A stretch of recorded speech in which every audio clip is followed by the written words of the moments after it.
Вега, друштвото за сметководствени и консалтинг услуги, составено од долгогодишен професионален тим, им нуди на своите клиенти брза, професионална, ефикасна и квалитетна услуга. Достапни 24 часа во денот, 7 дена во неделата, Вега секогаш ја дава истата квалитетна услуга во поглед на сметководствената евиденција, анализа, даночна евиденција и даночен консалтинг, планирање и проекции, изготвување на бизнис план и инвестициона програма, следење на сите програми за грантови, субвенции и финансирани проекти. Вега секогаш на ваша услуга. Почитувани гледачи, вие го гледате подкастот Благолица на рубриката Арс Либрум. Во рамките на нашиот подкаст викнавме многу ексклузивни гости, а еве и денес го поставуваме прашањето што е уметност? Од каде таа доаѓа? Од човековата слабост или од човековата сила?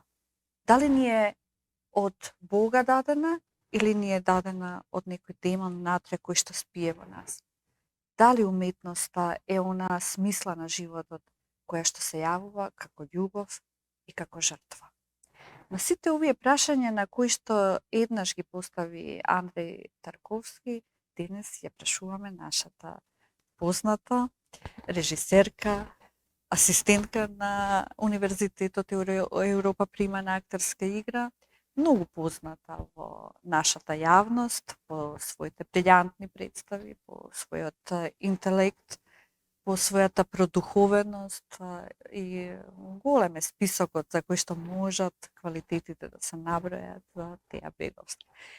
Теја, добро дојде во нашата студија. Фала ти многу, Мимоза. Те слушав, те следев, дали е демон или нешто друго, тоа ми остана во глава. Фала многу, многу убаво се чувствувам тука и се надам дека ќе си отвориме на убава дискусија, убав муабет. Малку е да се каже колкава е твојата влог во уметноста на нашата сцена, па и пошироко и во регионот. Она што се случува, што е карактеристично за твојата уметност е дека ти си родена, имаш генетски запис во уметнички, не си како другите кои што талентот морале да го откриваат можеби на еден потежок начин. Меѓутоа, знаејќи твојата персоналност, твојот независен индивидуалитет, јас верувам дека ти кога би сакала нешто друго да бидеш во животот, тоа би било. Значи е тоа еден внатрешен твој порив, па ме интересира како се роди идејата визави твоето уметничко обкружување и твоите родители пред се и твојот брат кој што е врвен музичар. Како се роди идејата, како дозна дека ти си родена со уметност? Мислам дека немам одговор на тоа прашање во смисла на тоа дека немало миг да јас почувствувам јас ќе бидам тоа. Мислам дека се случи спонтано, не знам дали тоа го викаат судбина или го викаат некако друго. Јас сум родена на светскиот ден на театарот, па и името ми е такво, Теја. Да. И најверојатно што тогаш некако почнало тоа, иако јас како дете, например, не одев во градинка. Знаеш, јас растев на сцена, заедно со моите родители. Стоев позади сцена, внимаваа сите да не им улетам на сцена, насред представа. Облекував костими, ме чуваа сценографи, реквизитери, гардеробери и така натаму и мислам дека и да не сакав и да одбивав, немаше да бидам нешто друго. Тарковски ни вели дека тоа посветеноста на уметноста е една длабока смисла на животот, каде што ние сите сме едно, каде што проникнуваме едни во други и дека е љубов, но и дека е жртва. Што мислиш, еве, дали е љубов или жртва уметноста и уметничкиот повик да се посветиш на уметноста? Што е уметноста во посветувањето? Можеби жртва за некој генерално ќе звучи многу грубо во смисла дека ти правиш жртва, дека се жртвуваш за нешто. Не мислам дека е жртва од тој аспект, нели, некој ќе каже жртвувам фамилија, жртвувам приватен живот за да постигнам кариера. Јас не верувам во тоа. Познаваме многу примери каде што, нели, жената како таква била и мајка и врвен професионалец. Вашата мајка, да. Така што не мислам дека жртвата не нешто кое што е негативно во однос на нашата професија. Жртвување од љубов. Жртвување од љубов. Љубовта генерално е нешто кое што е почетна точка, прва фаза од која што треба да почнеш да креираш понатаму. Затоа што секоја жртва, да ја наречеме, што понатаму ќе ја направиш, е поради или заради некаква љубов. Тие работи одат заедно. Зошто токму театарска режија? Зошто не актерска игра? Не знам, искрено мене ми ги изгрешија и документите на факултет, значи јас Судбински сплет повторно. Не, ми ги изгрешија на актерска игра бев. И кога отидов на првиот час по режија, како ми рекоа теа, ти си на актерска игра. Викам, не, јас сакам да бидам режисер. Дали си сигурна? Викам, да. И така, многу често ми го постави на ова прашање, зошто режија, зошто не актерска игра.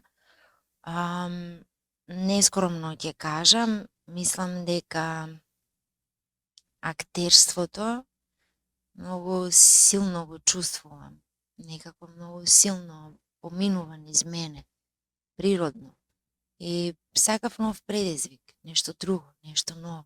Во еден наш разговор ми рековте, и јас тоа многу го запамтив, дека актерот мора да е посебен индивидуалитет, мора да носи во себе една убавина, не надворешна, туку една харизма која што ќе го направи голем актер.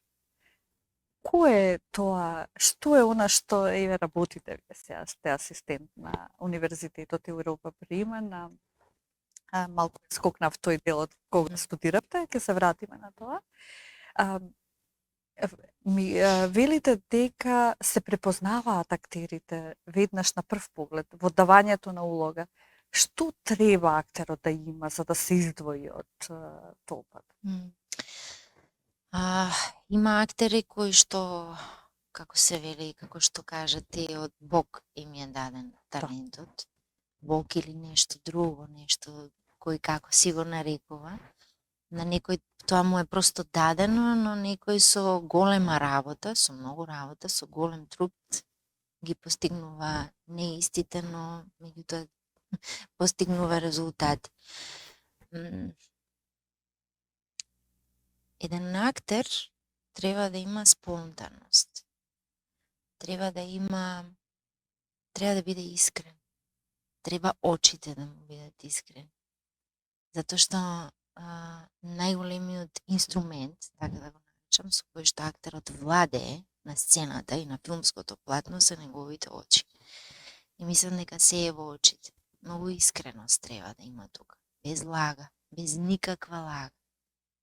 Чесен да си сам пред себе, искрен пред своите чувства, секоја тага, секој страв, секоја среќа, да бидеш искрен пред тоа. И така, на тој начин ќе бидеш искрен и кон публиката. Нели кога нешто не допира, ќе кажеме, ова ме допре. Ова ме наежи. Така е, затоа што тој актер пристапил кон тоа на еден и единствен начин, а тоа е искрено. Многу искрено. Дали сте поборник на принципот на Станиславски да не се глуми, туку актерот да влезе во својата суштина на улогата и да се однесува како да е некој друг индивидуалитет? Дали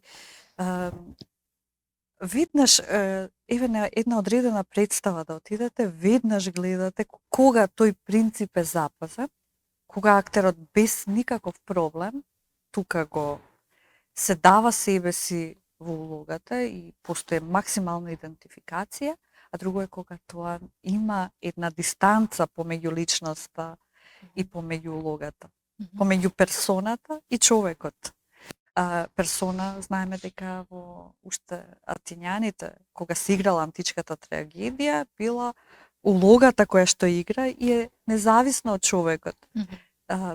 Па ме интересира каква е вашата дефиниција? Какви треба да бидат актерите за да заслужат да дојдат да ги повикате вие, за да одиграат одредена роља? Има нешто што се вика занает и тоа се учи на школа. На факултети, на универзитети по актерска игра, тоа е едно, тоа е нешто што се вика занает. Тоа е нешто што треба да се научи. Јас цело време тоа го зборувам, не е нешто ново што ќе го кажам, но нели no acting please, без глумење. Глумата е да научиш да не глумиш. И за мене, например, тоа не било тешко, многу често сум учествувала во такви дискусии, па тоа е многу тешко да научиш да не глумиш. Не е воопшто тешко, зошто мислам дека не е тешко? Затоа што кога ќе почнеме да се наблюдуваме, прво самите себе и нашата околина, ќе сватиме дека актерството е многу поврзано со тоа наблюдување, со наблюдување на разни ситуации во животот, нашето секојдневие, наблюдување на разни луѓе, ликови, карактери, сето тоа некаде влегува во нашата глава, во нашите фиоки и тоа е тоа што треба ние да го запамтиме. И тоа е тоа што треба да се научиме да го интерпретираме на наш начин, не да го имитираме, не да го глумиме, туку да го чувствуваме. Затоа цело време зборувам дека глумата не е ништо поразлично од самиот живот, од она што ние сега го разговараме. Јас седам некако, се чувствувам некако во моментот, правам некакви гестови, се изразувам некако, нели? Не глумам, сум искрена. Тоа е тоа што треба да се случува на сцена, нели? Да се исчистиме до тој степен да секој актер сам почувствува да каже не, јас во овој момент глумам, не сум искрен, не е ова искрен, ќе го вратам назад. Да видам како да стигнам до моментот да излезе тоа од мене. Ако, нели, некогаш треба, често велиме треба да се да се како се вика тоа, да се идентификуваме, така е, да се идентификуваме со тажната судбина или среќната судбина на некој лик. Може би тоа нас ни се случило, па лесно ќе ни биде, нели? Да се идентификуваме, но не можеш да се идентификуваш, да речеме, со ако играш серијски убиец, никој од нас не убил човек, нели? И сега, да речеме, не знам, Расколников, така. Никој актер во реалноста тоа не го направи. Каква трансформација кај актерот? Е можна, станува збор многу, како се вика тоа, истражувачки еден процес, ги истражуваш и твоите чувства, твоите емоции, се ставаш во таква ситуација да видиш како е тоа да го направиш. Не можеш до крај да знаеш затоа што во реалноста не си го направил, нели? Но пак ќе се навратам на искреноста, на длабоката верба и волја да верувам во тоа што го правам. Силно да верувам во тоа што го правам и да имам искрен пристап. Мислите дека еден ист актер може да игра и монах и серијски убиец? И да не му биде проблем? Тоа е големината на еден актер. И сега знаете како, тука, нели, некој во приватноста може би е голем верник, например. А во некоја представа треба да игра голем атеист, така? Мислам дека приватноста треба тотално да се тргне на страна кога станува збор за сцената, за филмот, за театарот. Нели, ние си играме со чувствата, си играме со нашите чувства, си играме со чувствата на ликовите, на публиката. Но мислам дека приватните ставови треба да се тргнат на страна кога станува збор за професионализм. Нели, исто и обратно, ти можеш да бидеш најголемиот атеист. Но што правиме ако играш лик кој што треба да ја проповеда верата како некој најголема доблест на човек, например, нели? Актерот треба да биде отворен за се, како една бела, празна книга табула раса што вели да, Џон Лок. со многу И да страници бели и така треба да се испишаат тие страници. Скоро и да не постои представа театарска која што не сте ја посетиле, дури и на факултет кога одам ми велат ќе прашаме за одредена представа, вика па да ја прашаме те. нема представа и во регионот што сте ја пропуштила. Знам бевте фасцинирана многу од одредени представи, од Данте како се играше на сцената. Па еве, може ли да одвоите една представа која што траеше 7-8 часа, ми се чини, како што вие ни кажувавте? Да, тоа го гледа во Белградско драмско. Да, божествена комедија, Комедија, да, од Данте. Има и други представи. Јас не Која е можам таа? да се... Пред тоа да. сакав, што така ве фасцинирала. Не мора да е во Македонија, туку еве во регионот и надвор, која што би сакале ете во тој дух да ја направите тука во Македонија. Мгм. А, м, Кога за да одговорам, пробувам во глава да ми текне на некаков миг кој што ме фасцинирал, повеќе биле. Јас имав среќа да патувам малку повеќе во последниве 3 години од како почна Да, бевте и короната, член не на жири патувам. на Не во патувам Рума. сега, да, тоа беше последно, но не можам да се пофалам сега дека многу патувам, но ќе почнам пак. Во Сараево сум изгледала многу представи од секаде, буквално од цел свет, таму патував секоја година, 10 години поред одев и гледав и навистина. И не сум единствена тоа што го правам кај нас. Не можам да се пофалам да кажам јас сум таа која што најмногу следи театар. Не е така. Имам колеги кои што пред се тоа им е професија, не знам, пишуваат критики и така натаму и често патуваат и гледаат. Јас се сеќавам, еве нема да одам во регионот кај што сум патувала, туку представи што доаѓале кај нас, се сеќавам на представите на Куршуновас, например на МОД, и Роме и Јулија и Сон на летна ноќ, две прекрасни представи. Најчесто сум била фасцинирана од германските продукции, кои што сум ги гледала во Сараево. Многу бев фасцинирана од последна представа што ја гледав, ете тоа е последно нешто што ми остана. Орфеј на Јерне Лоренци, тоа е во Иван Вазов. Кажувавте, Представата да. е уште на репертоар. Ја препорачувам да се гледа. Прв пат гледав представа од Јерне. Огромен режисер, знаеш, кога гледаш представа, посакуваш да е твоја. Нема тука суета, љубомора дека е тоа многу добро, туку момент кога си викаш, јас би сакала ова да е мое, толку е добро направено.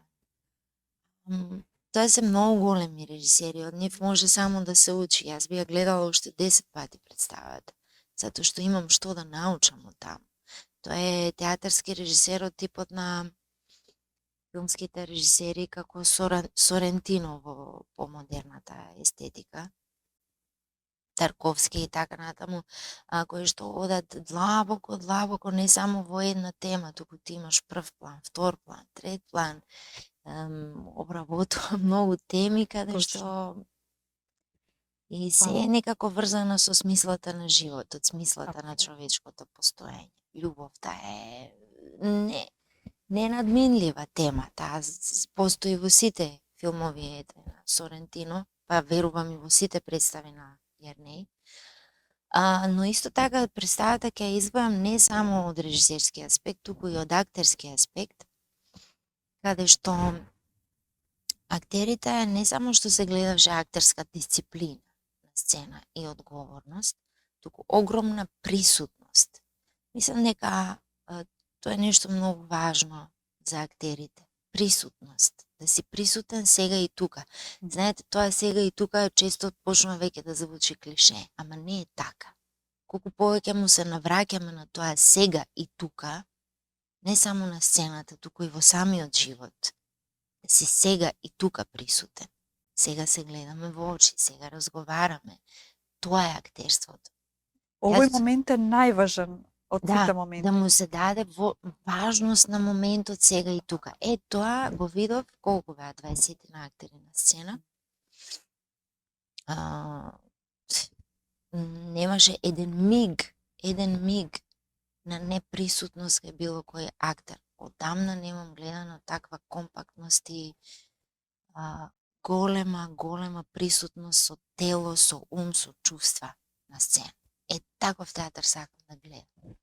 Тарковски вели и уште едно многу важно прашање, а тоа е дека во самото драмски текст и во самото сценарио кога се работи за филм, ние треба, значи, да се обраќаме на онаа подсвесност што е во човекот, а не на она што ни е дадено и е еферно, туку на она скриеното, сакралното во човекот од една страна, од друга страна Орфеј, од ликовите, митолошките ликови, како што е Орфеј, како што се и другите, дури на базата на Орфеј има снимено и в Tomorrow Never Comes, мислам со Роби Вилијамс филмот, а целата идеја е дали ние нели Орфеј оди во пеколот, па не може да ја земе својата сакана според легендата, ќе се сврти кон и за секогаш ќе тој нема да умре, меѓутоа каков е животот без љубовта? И целата идеја е дека што ако сме живи, ако не ја чувствуваме интензивно љубовта во нас. Ме интересира, бевте исто, беше фасцинирана исто од еден театарска представа во интерактивен карактер, кога сите излеговте на сцена и кога сите во еден глас почнавте. Еве, од сите театарски представи што ги имаш гледано, тоа се многу, уште да почнем од твоето детство па се до сега, што е она што мислиш дека му недостасува? Затоа што она што мислиш дека му недостасува е твојот повик кој што треба сега да го ставиш на сцена. Што би сакала ова сега во овој момент да го режираш, кога би имала неограничено многу средства? Кој сакаш актери можеш да ги земеш? Значи да не се ограничуваме од тие што треба, што му недостасува на нашево македонско театарско тло, како идеја, како тема, како представа. Колку тешко и комплицирано прашање. Филозофско, онтолошко. Јас ќе пробам да бидам проста и едноставна. Одговорот да не навлегувам. Секогаш, пак ќе се вратам на искреноста. Секогаш кога сум сакала нешто да работам, се запрашувам самата себе искрено. Дали ти ова искрено го чувствуваш? И само тоа ме води. Последниот перформанс на кој што работев се викаше Бура и продор. Тргнав од тоа дека сакав да разговарам за бурата која што моментално ни се случува во нашите мисли и како ние таа бура од мисли ја рефлектираме преку телото. Што му се случува на моето тело, што правам јас додека ми се случува некаква бура од мисли и каде јас продирам и дали јас продирам некаде. Дали продирам... Зошто бура ми се случува? Што мислиш? Од разни работи. Знаеш, нашето секојдневие, пак не сакам да звучам клише, секој период, секој секојдневие си носи некаква тежина, ама мислам дека светот полуде малку. Како да живееме во новото ненормално време. Малку полуде свет. На еден голем иморализам кој што го дефинираше Достоевски и кој што тој мислеше дека е тоа производ на еден атеизам и дека Европа како што тој како што тој мислеше дека ќе дојде, а тоа нема да пропадне по својата култура ни по уметност, затоа што тоа ја дефинира Европа, европската култура, туку ќе пропадне заради атеизмот и неверувањето во Бога, затоа што атеизмот во вториот стадиум е иморализам, односно кога веќе доброто и злото веќе ја бришат границата и она што е добро станува зло и така. Знаеш како многу и пред и после Достоевски многу работи имаат кажано. Јас пред некој ден пак си го пуштив, го слушав на Чарли Чаплин говорат на големиот диктатор. 40 е снимен филмот. Што ни кажа? тога. Што сакаше да ни каже? Нема полошо создание, како да кажам, од човекот. Ние сме лоши. Да. Иманентното зло. Не сакам да звучам и јас сега лошо, Да, да, но да. многу работи ни се кажани, Точно на тоа злото. сакам да Да, се да. надоврзам, нека многу работи се кажани, колку работи се напишани, нели? Која е потребата на човекот, внатрешната потреба на човекот да прави зло, прави лошо, нели? Тоа се вечни прашања. Точно. Нема ни да дадеме одговор на нив. Работата е ние да најдеме начин преку нашата уметност, преку театарот, преку филмот, преку музиката, да најдеме начин барем малку да ги, не да ги ублажиме работите, него да подсетиме на работи кои што се забораваат, нели? Оти ние често забораваме. Во природата на човекот е да заборава. Зошто? Заради разноразни секојдневни, нели, не знам, проблеми, преокупации и така натаму. Нели, забораваме често. Но на крајот од краиштата, мислам дека сите ние треба да се трудиме да бидеме честни и искрени во пристапот наш, а представите кои што би сакала во иднина да ги правам и да ги гледам се токму такви. Искрени. Мислиш ли дека уметноста ќе го спаси светот? Тоа е имено ничего има. Не, се извинувам, не дека ќе го спаси, него дека бегството во уметноста е всушност ние да побегнеме од вистината и на тој начин да се спасиме. Тоа ми звучи многу романтично за сегашни услови. Затоа што мислам дека секој треба да не така не е себично да кажеш уметноста ќе го спаси светот, малце ми звучи романтично сега од овој денешен аспект.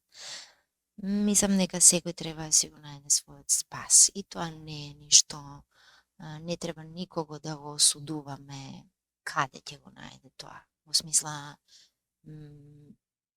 да, мене не ми се допаѓа што театрите ни се празни, не се продаваат карти, да бидеме реални. Не ми се допаѓа што ние немаме публика, немаме, не знам што е проблемот.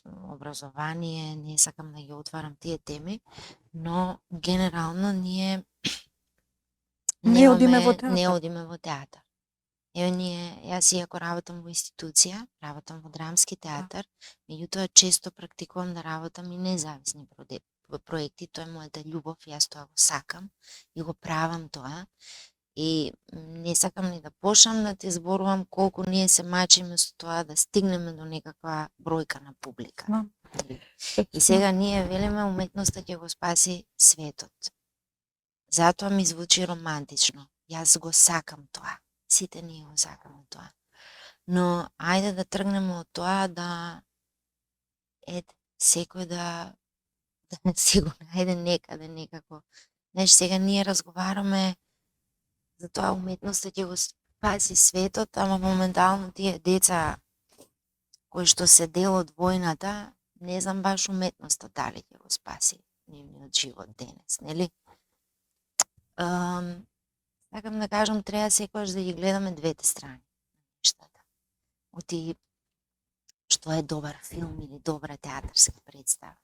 Кога ги гледаш двете страни, го гледаш и најлошото, го гледаш и најдоброто. Ја прикажуваш крајноста на злото и крајноста на доброто. Па ние така да видиме, нели, јас кога ќе ги видам крајностите, тогаш како човек Правам избор. веројатно Каде сакам да ќе одам. сватам каде сакам да одам, нели? Кога ќе ја видам крајноста И последиците од и крајноста. последиците од крајноста, но и другото, и убавото. Љубавината. Да, И да. која е најголемата убавина, нели? Како да се поправи? Што мислиш? Како да ние стекнеме навика да одиме во театар? Да не одиме подалеку, еве, во регионот, само малку на север од нас. Се чекаат редови за театарска представа. Да.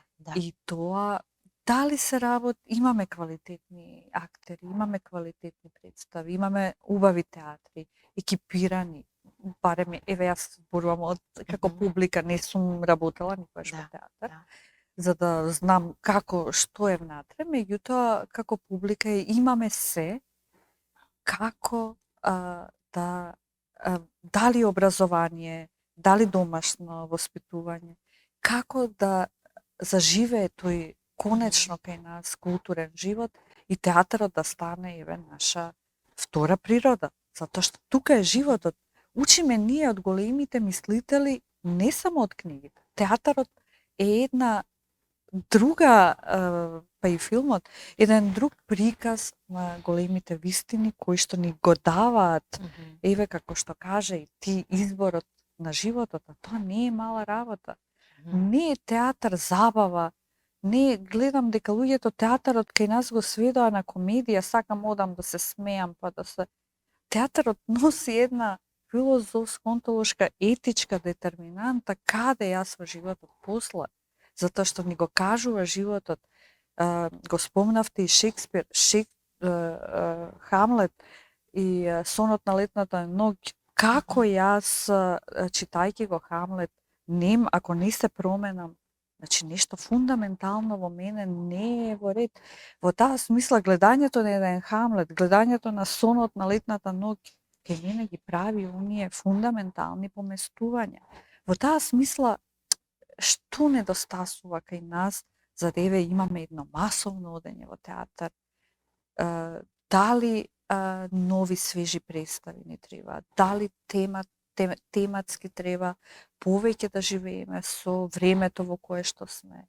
Дали класиците да ги реафирмираме? Мгм. Еве, кое е твоето мислење? Многу внимателно те слушав од се по нешто што кажа си во право и треба нешто да се направи. Не само што мислам дека ние како фела сме виновни за тоа како публиката нас ке не перцепира. Дури и актерите има групи на луѓе кои што ги перцепираат како циркузанти. Знаете ли вие колку сериозна професија е актер? Видиш, актер. Апсолутно. Многу сериозна професија е тоа. Но, перцепцијата на луѓето не е таква, не на сите, зборувам генерално. Значи, нели, често се перцепира така актерската фела, дека се циркузанти, дека и глумеци. Не. И мислам Имитатор. Да. Не е тоа?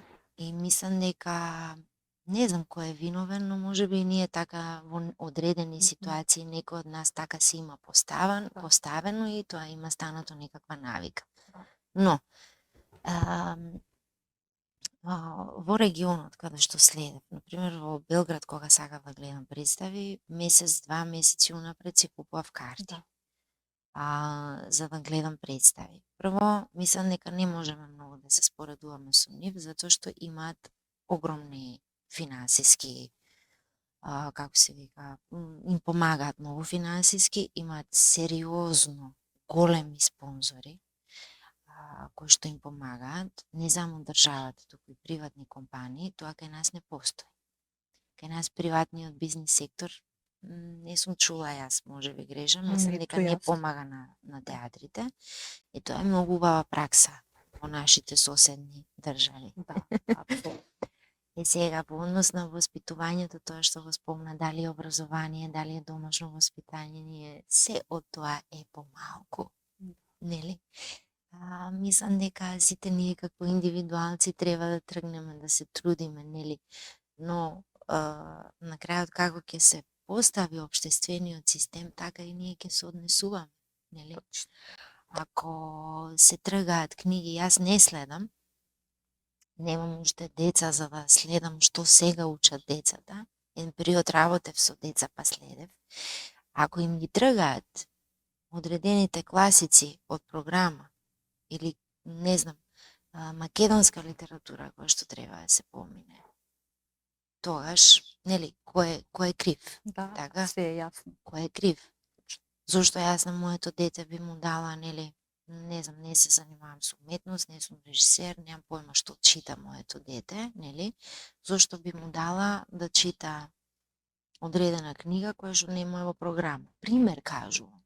Или, или пак, јас сум многу за тоа, театрите имаат некаков концепт на поставување на класиците. Мислам дека исто така и тоа ќе ја донесе публиката на средношколци, да речеме да се обработат делата кои што им се по програма и така натаму. Од се по нешто, од многу нешта треба да се фати. Но мислам дека сите ние сме огледало на нашиот општествен систем. Мислам дека се од таму почнува. Од индивидуата, точно е тоа. Како ќе бидат поставени работите, така ние ќе се однесуваме. Само сме огледало рефлексија на самите, се гледаме во огледало. Ако некој е ви ова емисија, овој подкаст што постои еден пример за тоа дека ева ние разговараме за ова, нели? Но што ако во нашето општество стане тоа важна тема? Сите телевизии, за тоа се бориме. На сите интернет портали. Што ако тоа стане важно? Да речеме, не знам, сега јас ќе кажам нешто, може би тие што имаат телевизии ќе кажат дека сум луда. Но што ако 6 часа од денот се емитува само култура? Например. И што ако на вести прва тема е култура и уметност? Например, да речем. Како би се сменил светот? Види, тоа би било шок за почеток. Да. За нас и ние очекуваме. Тоа ќе се навикнеме. Ние очекуваме да пуштиме телевизија и војни, стравоти, киднапирања, убиства. Да. Зошто не ја смениме реториката? Ќе добиеме сосема друг профил на луѓе кои што одат во театар, гледаат филмови, го живеат животот како што треба. Ќе биде тешко на почеток. Јас од една страна можеби можам да имам разбирање и за телевизиите, нели не сум разговарала, но можеби некои ќе речат па нема да имаме гледаност, ние така постигнуваме гледаност. И сега види, они треба да се стават на еден голем ризик и да кажат стоп. Сите. Да. И темата култура да стане важна. Треба да почне од медиумот тоа. Знаеш, сите ние тоа правиме. Гледаме телевизија, седиме на телефоните, тоа правиме. Да. И што почна народов, веќе ги игнорира медиумите, затоа што едноставно не се издржува, човек не може да го издржи тој. Знаеш што се случува? Извинувам што ова да го кажам. Значи, ние сега малце локално зборуваме, Скопје. Знаете дека има одлични актери во Битола, Струмица, во Штип, во Прилеп, во Тетово, во Гостивар, така, значи во Македонија има 14-15 театри. Ние зборуваме многу локално сега. Да не зборувам за децата, како растат во по-руралните средини. Јас пораснав во Штип. Јас сум од Штип. Јас како дете немав можности какви што имаат децата во Скопје. Сега се малку сменети времињата, сега и имаат, да речам, децата во Штип малку повеќе можности од колку што имав јас. Но повторно постојат средини каде што децата не изгледале една представа. Немаат гледано представа.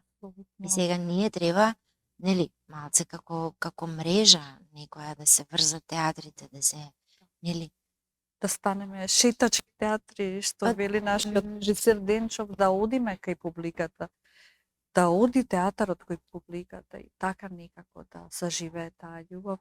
Јас имав уште многу прашања, ама за крај би сакала само да те прашам, кој е твојот совет на младите актери кои имаат талент, кои сакаат да се занимаваат? Дали го слава аплаузи ќе добијат или тешка работа, тежок процес на трансформација во улогите? Што е ти како еден професор на Европа Прима, што ќе им порачаш? Бидејќи го спомна егото и суетата, тоа е најголемиот и најстрашниот непријател на нашата професија. Сите се бориме со тоа, сите. Не викам дека во некои моменти јас не сум се почувствувала суетно. Би било не фер да не го признаам тоа, нели? Но, сакам да станеме свесни дека тоа е нашиот најголем непријател во однос на нашата професија, А на сите тие кои што сакаат да бидат актери, ќе им кажам само да бидат истрајни во својата желба. Истрајни и до крај.